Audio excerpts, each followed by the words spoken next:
Another season of Marvel Snap means another video of me talking about the decks I used to climb to infinite. In this video, I will have 8 decks for you. It's also featuring my daughter, who you might be able to hear. She loves being in the room with me as I record now, and she's having a good time, in a great mood. So if you hear some noise, that's what it is. I will have 8 decks for you in this video. Some of them I'm including just because I really enjoyed climbing with them, and others I'm definitely including because they just had a really strong cube rate or win rate that was impactful to my climb. What I will say before I show any of these decks to you is, well, first 2 things. One, what I want to say before I show you any of these decks is actually 2 things that I want to tell you. The first one is that all of these decks are very off-meta. All of them are very much my play style and the way I like playing the game and doing something different. And sometimes that makes the climb much harder. Sometimes that puts you on like on your back feet. What's the phrase? Like you're a step behind? That's not the right phrase, but It creates an extra challenge sometimes, not all the time. And if you are interested in getting to infinite, there's absolutely nothing wrong with picking one of the top performing decks from Alex Koch's weekly top 10 videos, or one of those videos from Jeff where he talks about his performing videos or his performing decks, or the decks that he likes, or any of the other many creators who talk about decks like that, whether that's a YouTube video or a tweet or whatever. Pick one of those decks and climb with that to infinite. There is absolutely nothing wrong with playing something that is popular or meta as you climb to infinite. I mean, the reason that it's popular and meta is because it's good, and there's absolutely nothing wrong with choosing to play that. I just like doing something different on my climb, so don't feel pigeonholed into playing these decks just because I played them. The second thing is, as part of that this video is just about the decks, and they're about the decks that I choose to play. However, there's also a lot of things that aren't related to the deck that affect how you can climb on Marvel Snap. And like, this is probably the thing that we don't talk about enough in the Snap community, is that somebody could take the #1, they could go watch Alex Koch's video, and they could take the #1 deck and they could copy the code and paste it into their game, and they could go on a losing streak. Or they could never reach infinite. Just because you have all of the toys that go in a deck, just because you have all 12 cards, doesn't mean it's automatically going to perform for you. You have a particular playstyle. You have a particular skill set. And in a non-offensive way, you also have a particular lack of skill. Every human does. And so your ability to play a specific deck is going to be different than somebody else. And the pocket meta that you're in is going to be very different, and you need to be prepared to respond to those things. So in a second video I'm hoping to put out next week sometime, it's a lot of work, I want to talk about those skills. I want to talk about those things unrelated to the decks you choose to help you climb to infinite. I had a pretty humbling experience where I promised 2 viewers to help them climb to infinite, and not only did we not reach infinite, we ended the 2 hours or whatever we were together lower on the ladder than when we started. Like, I was only a detriment to their climb, and it taught me a lot about climbing. So I want to share those with you. But it's taking a while to compile them in a way that's digestible, so just subscribe for that coming. Well, this video, what you are here for, is just about the decks. I've rambled enough. Let's get into the first deck. Starting at the bottom, the deck that contributed the least to our climbs with cubes is this Hand of Khonshu deck. Now, what I will say is that this Hand of Khonshu deck I did not play many games with. I only played 16 games and only gained 6 cubes, right? 56% win rate and only 6 cube games. So, not a significant impact on my ladder climb. And normally I typically only include a deck in this video if it gains 10 cubes or more. This one I'm choosing to include, I've made a video about it before, but it's just because I enjoyed playing it. I still am particularly annoyed about Man Spider, and the pocket meta that I was in was just, I was insufferable to me. So I was like, you know what? Forget this. I'm not even going to deal with that, and I'm just going to do something fun. And so I picked this deck, which I love playing. I haven't played in a while, and I had a lot of fun playing this. What I will say is that this version has a newer card of Zombie Power Man. However, what was in here originally was Colleen Wing, and then at one point I switched from Colleen Wing to Redshift at the suggestion of someone in the comments, and then just recently, last season, I just tried it out with Zombie Power Man. I actually think that Colleen or Redshift are much better than Zombie Power Man, so feel free to switch to one of those if you would like. This isn't the most reliable deck. It's kind of wacky and can be totally all over the place, and sometimes you totally whiff. But more than anything, it's just fun because it's random and it's chaotic, and it made the climb enjoyable. And so I'm sharing it because it was a breath of fresh air that every time I was particularly frustrated, I'd come back and play a few games with this, and it made the climb much more enjoyable. Now, before we go on to deck number 7, I forgot to mention that all of these deck codes will be in the description, so you can check the description, copy and paste them into your game. If you end up using one of those, leave a like on the video. It helps it perform, and it means a lot to me, and I appreciate it. Moving on to the next deck, which is this one, which I'm really excited to share. I made a whole video about this, talking about how Web Sling is an underrated card. I still feel that way. This is a super fun deck. As always, I include the deck that literally got me into infinite rank, and that was this deck, like from rank 98 or 99 to 100 or whatever. It's like the last few cubes gained were with this exact deck. So there's only 6 games played with this pre-infinite. I've been playing a lot post-infinite, and I can share those stats with you here in a moment. It only gained 7 cubes for me, but had a positive 1.17 cube rate, as it has an 83% win rate. Just while we're looking at, give me a second here, and I can pull up the post-infinite stats. Now, yeah, I've been playing 2 different versions of this deck, and so overall, it has a 64% win rate at 50 games and up 27 cubes. So I played it a lot more post-infinite, and it's just done well for me. But the reason that I really, really love this deck is because it just causes my opponent to question every single thing they're doing with where's a werewolf going to end up, where's Spider-Punk going to end up, how much power is Bishop playing, what did Iron Patriot generate, how big is their Sage going to get? They played Web Sling on turn 5. Where's that card going to move? Like, it just, I really enjoyed the mind games. What is Merlin going to turn their card into? Whatever. I love this deck. I made a whole video about it where I'll talk about it more in depth and kind of those mind games that it allows you to put on your opponent, and I've had a lot of fun with it. I will say, in playing it, I felt like Iron Patriot is like the weakest card of this deck. Oh, do you want water? Here you go. No, you're done? Okay. I felt like Iron Patriot is the weakest card of this deck, so in Post Infinite, I've swapped him out for Grandmaster. Gives you another on reveal, which is really nice, but someone in the comments also mentioned that they switched to Medusa, because one of the great things I like doing with this deck is giving you another copy for Nico Monaro, and they said Medusa is, one, it's another on reveal for Werewolf, it's a good power to cost. You know, it's just kind of underrated. You know, 2/5, that's great, and it's an on-reveal to help your werewolf, and you can get a copy of it with Nico Monaro and turn it into a 2/8. You know, like, it's just a good, simple card, and I think that inclusion is awesome. So that is this deck that I've been having a ton of fun playing. So moving on to deck number 6, we have this one here, which is a kitchen sink style deck, but with Superior Spider-Man put in. I think when I made my video on Superior Spider-Man, I mentioned this deck. I mean, I made this deck in a video. An Alliance and channel member took the deck and then put Superior Spider-Man in it, and I thought, oh, that's amazing. So then I took it back from them and had a lot of fun climbing with this one. Overall, this particular deck gained me 13 cubes on the ladder at a 65% win rate. She's having a great time. I love this deck. I just enjoy playing it. Every single time I play this type of deck, I'm reminded by how much fun it is to play. And I tell myself, I should play this type of deck more. I really enjoy it. And Superior Spider-Man is just like a really, really nice touch. If you're missing Superior Spider-Man, I will actually check. Oh, I had Mobius in here instead of Superior Spider-Man. You could put in any tech card. You could put a Mercury. That probably would be really, really smart if you're trying to climb on Infinite, you know, if you're missing Superior Spider-Man. But I kind of liked it. Like, it made, because sometimes things don't work out perfectly and you don't get enough cards on the board. And so, like, it really is sometimes that you're one energy away from playing Mockingbird and Sasquatch. And so, you know, I do enjoy Superior Spider-Man. You could actually, if you don't have Superior Spider-Man and you like the extra energy, you could go for something like a Luna Snow, because, I mean, depending if you destroy it, Luna Snow can also help with Mockingbird. Again, you might destroy it. So it's just, it's fun. It's a fun deck to play. Now, getting into the top 5 with a deck I've talked about many times, this Mabye Maybe ongoing Victoria Hand Moon Girl deck. I love this deck. I've played a lot. I've made multiple videos about it. I've made lengthy Reddit posts. I've even made a full-on deck guide in my Discord. So if you're interested in reading, you like reading, I have written deck guides that I've been trying to make for every new deck that I make, starting with this one. They're fun to make, and they'll kind of walk you through each card and how to play them. It's fun. So you can also join the Discord in the description if you'd like. But I love this deck. I played 50 games with it at a 62% win rate, up only 14 cubes, pretty low win rate.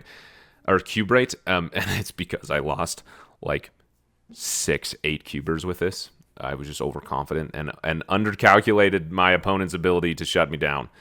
And so I lost multiple 8 cubers, which is fine, which also, like, to be fair, points out the deck's other great wins than when I was winning 8 cubers, that even though I won like 6 to 8 cubers, I don't remember exactly how, multiple, I still gained 14 cubes with this. It's a really fun deck. I've talked about it at length. There's another version of this that's really popular right now. This is like the funniest thing to me is that like I'll talk about a deck. This is like there's another version of this that is really popular right now that doesn't have Spectrum, and it has I can't remember all the cards that are different, but it has an Iron Man in there and a Mystique and that type of thing. It's a little bit more ongoing, where this one feels like a little bit more Victoria Hand-y. In fact, I think that one ditches Victoria Hand altogether. I love this particular version because it's Victoria Hand. You know me. I love Victoria Hand. This is probably one of my favorite decks in the entire game, and I'm enjoying getting all the cards split. I always talk about splits, so I'll show you them for this deck just because I enjoy it. This Ant-Man I don't love. I feel like I need a different Craggle, but that's the only one that I have. This Quinjet is like literally perfect.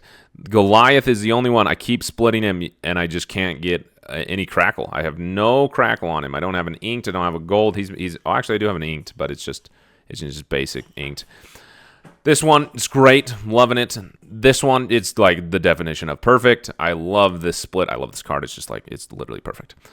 This one also is just phenomenal. I think like the simplicity of it, maybe a gold or inked would be cool on it, but I just like it for simplicity. This one, are you kidding me? Also just perfect. This one I love. I got it on the Dan Hip variant, which like that looks great, but it just goes like hard with base Mobius. I feel like the background of the clock just looks super good inked. Really enjoying that one. This one is also just phenomenal. Love that one. Moon Girl also, like, are you kidding me? I just think I love Peach Momoko. I love the card Moon Girl. I love God Splits like this. Like, what more could you ask for? This is great. Moonstone, actually, I go back and forth between this split and, where is it? And this, switching to the Spotlight variant, So I go back and forth between which one I like the most. Again, feel like I need a different Craggle color for it. The red doesn't quite match. But then we have this, which is just beautiful. I absolutely love this split. So I'm very proud of this deck, if you can't tell. I enjoy playing it. I enjoy looking at the beauty of it. I spent a lot of time and intention in playing this deck because I love it that much. I highly recommend it. But you are not here to hear me talk about my splits, so let's continue to deck number 4. This is also one that I made a video about for Superior Spider-Man. I love this deck. It's been a ton of fun. Now, to be 100% clear, the version of it that helped me climb to Infinite included Sasquatch instead of Werewolf by Night. But the one that I've been playing post-Infinite and having a better success rate with is the one that includes Werewolf by Night. You could play either version. I just sometimes found that on turn 6, I was having to guess what's better, Valkyrie or Sasquatch. Valkyrie, sometimes Sasquatch is better because Valkyrie, unless you get really lucky with your beast, Valkyrie is expensive. And you're trying to play your 1 cost again. So maybe, you could benefit from taking out an Iceman or a Hawkeye and putting in a Black Swan, but I kind of like the deck where it's at. The extra energy from Superior Spider-Man kind of helps out where it needs to. The key card of this has really been Valkyrie. I've talked about this in the deck that I made. I love playing bounce, and I love building bounce decks with like a hidden card that people aren't expecting. It could be Gore in the Bounce Butcher deck that I love. It could be Blue Marvel in the Werewolf, what is it called? I can't remember the name of the deck. It's a Black Swan Werewolf by Night deck with Blue Marvel. What is it called? Swan by Night is what it's called. My goodness. I love that deck. And so this is just like, okay, well, let's do the same thing with Valkyrie, which makes cards like Werewolf by Night or Bishop or any of your bounce cards just such a phenomenal inclusion. The great thing about bounce is that you can bounce your cards on turn 5, and if you're doing it right, you dodge priority. So now your opponent has priority. They're going to play their big cards, and then you just Valkyrie them. And you play, there's a few different ways that you can win that Valkyrie location. You just make sure that you have the same amount of cards of them, but you play Valkyrie and then your Silver Sable. Or you play Valkyrie and then your Hawkeye or your Rocket Raccoon who's been built up. So that Rocket Raccoon is 5 power. You've only got him enabled once. And you play Valkyrie. And now you play Rocket Raccoon and you win that location by 2. Obviously, if they have an Iron Man in there or some type of ongoing card that's going to get more benefit than you got to be careful with that. Another great way to do it is in Bishop's location because you play Valkyrie. It will reset all of your and their cards back to 3 power, including Bishop. But then Bishop gets the proc from Valkyrie, so you can win that location by 1. Another great way is with Werewolf by Night. You play Valkyrie, Werewolf by Night jumps into that location, taking you over to your opponent by quite a lot. So there's a lot of fun ways to play Valkyrie. And I felt like in this particular meta, it's such a surprise card because I found myself playing Shadow King. And what I actually suggested when I made this deck in my Superior Spider-Man video was, you're probably better off playing Shadow King instead of Valkyrie. It's going to curve better into your deck. You can bounce it. It's going to be a lot better. And so I did that. And then it stopped performing as well for me. And I switched back to Valkyrie, and Valkyrie was a lot better. And this is what I found, is that I kind of ended up being in like a frustrating situation where I wanted Shadow King to work, but I was just playing against like a Hela deck, or I was playing against a Searcher deck, or something that like Shadow King's doing nothing for me. And Valkyrie can deal with Man Spiders and Black Panthers and all those things and that a Shadow King would, and huge Human Torches. She can deal with all of that. And she can also just deal with 10 powered cards. And so I really feel like Valkyrie is a pretty slept on card, and I love playing this deck, so I highly recommend that you play it as well. I will give you some stats. I'm up 15 cubes with it at a 61% win rate. And again, that's a version with Sasquatch instead of Werewolf by Night. But I have been enjoying this one post-Infinite with Werewolf instead. And now we have the top 3. I gotta find number 3. This is one that I'm really excited to share with you. I wish I could have got myself together sooner to make a video on it. As you can tell, I've been particularly enjoying Hydra Stomper mass move decks. I've talked about them at length. I got extremely passionate about Ezekiel. I love the card Ezekiel. But you can see that a little sneaky combo I've been loving is Hydra Stomper and Rogue. And that is just a sneaky combo that I love. But it's also fun to be playing Topaz. When Topaz was released, I thought that, like, man, this is a pretty good card. And again, I also feel like, man, I really want to put Zorn in here, but it just doesn't quite work with both of them. And maybe I'm playing it wrong, but I love Topaz. I feel like she's just kind of underrated. Like, it's a way to just get a really big Kraven. It's a way to get multiple moves on Spider-Punk. One of the best things you can do is you play Topaz, you play Spider-Punk on the Topaz, and then you pull your Spider-Punk with Ghost Spider. You just got 2 moves on Spider-Punk, and you haven't even moved him himself yet. So you have 1 more move on Spider-Punk. That's a big Spider-Punk. Really, really enjoying this card. I will say, again, a little bit of a change. The one that helped me climb to Infinite had Spider-Man 2099 in here instead of Rogue, but oftentimes it just made the playlines clunky, for lack of better words, that I felt myself like I needed Spider-Man 2099, and so I had to adjust my whole game plan to play him to be able to win. And I just decided, you know what, I'd rather play a low-cost card like Rogue. That obviously Spider-Man 2099 is going to have some applications that Rogue does not, but I'd prefer my tech to be a little bit cheaper. However, it was fun to play with Spider-Man 2099. I gained 15 cubes with that version at a 60% win rate. But combining all the versions of this deck, because I had like 3 I was experimenting with, and again, this also includes post-Infinite. I'm actually, oh, no, just kidding, this is only pre-Infinite, I apologize. Had a 66% win rate, and I'm up 24 cubes. So really have had a lot of fun playing this deck. I just think this is a lot of fun. Again, I think I prefer the Rogue version, but you could play Spider-Man 2099 as well. Be careful with that, though. If you play... Do you see Mama? Okay, kids are adorable. If people have kids, she has my phone. She's pulled out the phone dialer, and she's pushing buttons, and my wife's contact photo showed up, and now she's screaming Mama. Like, I just... Don't call 911. Okay, anyway. If you do play Spider-Man 2099, just be aware that, that he only destroys something once. There was multiple times where I played Spider-Man 2099 on Topaz, and then pulled it with Ghost Spider, hoping that it would destroy something in the Ghost Spider location. Well, no, it's going to destroy something in the center location that Topaz moved it to, right? So just be aware of that. Topaz is also just like a great way to get Hydra Stomper to really big values. I really enjoyed playing, a bunch of cards on Topaz, including Hydra Stomper, to get my Kraven really big, and then on turn 5 playing a Web Sling in the center location and readjusting all those cards that I've been sending in there. It's really, really enjoyable. Some other fun interactions if you play like Spider-Man on Topaz's location, and then he moves to, let's say Topaz is in the right, and you play Spider-Man there, he will, he'll swing, and let's say he swings to the left, whatever way, right? So you play him in the right, he swings to the left, so now he's in the left, but then Topaz's ability will move him to the center. But if he swings to the center, then Topaz can't do anything, right? Anyway, I just kind of feel like this mass move archetype is one that people don't play enough, and so I'm going to continue to be a champion for it because I love it. The second to last deck we have, I feel kind of bad for including, but the data doesn't lie. It is the Zoo deck that I played on Spider-Man 2099 release date. It was day 1 of the new season. It was the first video I made of the season. It was Zoo with Spider-Man, or with Superior Spider-Man. Did I say Spider-Man 2099? I meant Superior Spider-Man. According to my pre-infinite climb, I gained 22 cubes with this deck at a 63% win rate. Pretty good cube rate at 0.81 cubes a game on average. It is awful, though. I was like, I can't believe how many cubes. I can't believe that this is the second most cubes gained for me on ladder this season. I don't believe it. Let me go play this. And it's horrendous. I have a negative win rate with it post-infinite. And I was even like, okay, Snow Guard was totally cope. And I even said that in the video, that it was just like kind of fun. And so I swapped out Snow Guard. I'm swapping out cards left and right. And it's just not good. It's just bad. It is just bad. And I don't know. I think that there was it was new card day. It was new season day. Of course, there were some people sweating to get to infinite literally as fast as possible.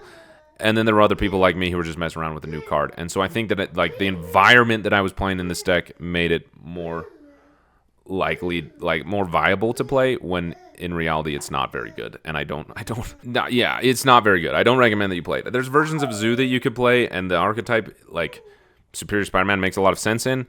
But these 12 cards I just got lucky with. I really feel like But I'm being honest. The data doesn't lie. But I don't recommend you play it. So after all that, you've been waiting long enough. Let's get to the number 1 deck. It is the Scream deck. It's the one that I made a video about. The Hydra Stomper version, the suboptimal version, so to speak, that has Arrow instead of what's his bucket, Cannonball and Mercury. But I'm surprised, and I'm not, that this is the number 1 deck. If you want the data, I'm up 31 cubes at an even higher cube rate than that last deck that I'm astonished is included, at 0.82 cubes at a 60% win rate, if I didn't already say that. It makes a lot... I'm surprised because Scream hasn't been very meta-relevant in a long, long time. It just felt like Scream has always been kind of overpowered, and that it hasn't been able to do enough. But with the helps of Spider-Punk and Hydra Stomper... even Kraven and Batroc, these kind of newer cards that have been released, it's able to get other points on the board that you're not... before, you were kind of relying on getting really good hits with your Kingpin and your Scream and Disruption. And now you kind of had this combination of Disruption through movement, Disruption through negative power with Scream. This one doesn't have Kingpin, some versions do.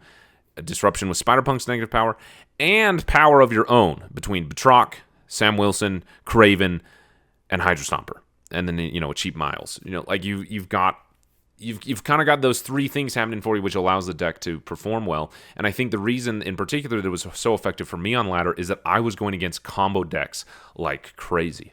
And you want to know what's really, really good against combo decks? Moving their cards around. Which made Arrow, surprisingly, an MVP. So I really feel like it was that disruption that allowed me to do things. Many games, I was holding Spider-Man in hand to play later, to move a very targeted card away from whatever they were trying to do, or to do the same thing with Arrow or with Stegron. It really was disruption that allowed the deck to perform as well as it did. It just kind of makes me sad to play because I hate playing against Scream, but it was a lot of fun to play. So yeah, that is all the decks that I have used on my climb to infinite this season. To keep this video short, I didn't go through card swaps because I already yapped enough. But if you need card swaps, you can just mention any one of the decks. They're all numbered. Hopefully that helps you. Again, the deck codes are in the description. But just ask in the comments. I'd love to help you figure out a card swap if you need it. And if you are here, leave a pineapple emoji. Been asking for those the last few videos, and I appreciate you all commenting those.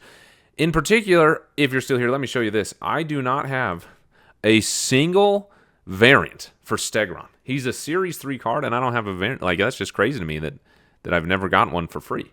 Through the many ways we get free variants. The other thing that is just rude is that I have 26 splits on Miles Morales. And the last few ones I've got are just rude. Look at this. That just doesn't look good to me. That doesn't look good.